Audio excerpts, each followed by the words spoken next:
அந்த காலத்திலேயே Rajini sir, Kamal சாருக்கே dub கொடுத்த நடிகர் அப்படின்னா அது நவரச நாயகன் கார்த்திக் அவர்கள் தான். இவருக்குன்னு ஒரு மிகப்பெரிய ஃபேன் பேஸ் இருந்தது.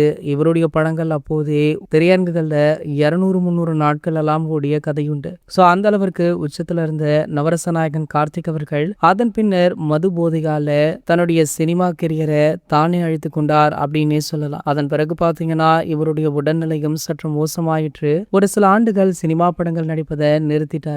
அதன் பிறகு தனுஷ் அவர்களுடைய அநேகன் அப்படின்ற படத்தின் மூலம் வில்லனாக என்ட்ரி கொடுத்தாரு. அதன் பின்னர் தொடர்ச்சியாக சினிமா படங்கள்ல நடிப்பார் அப்படின்னு பெரிதுமே எதிர்பார்க்கப்பட்டது. ஆனால் கார்த்திக் அவர்கள் தொடர்ந்து சினிமா படங்கள்ல நடிக்கல.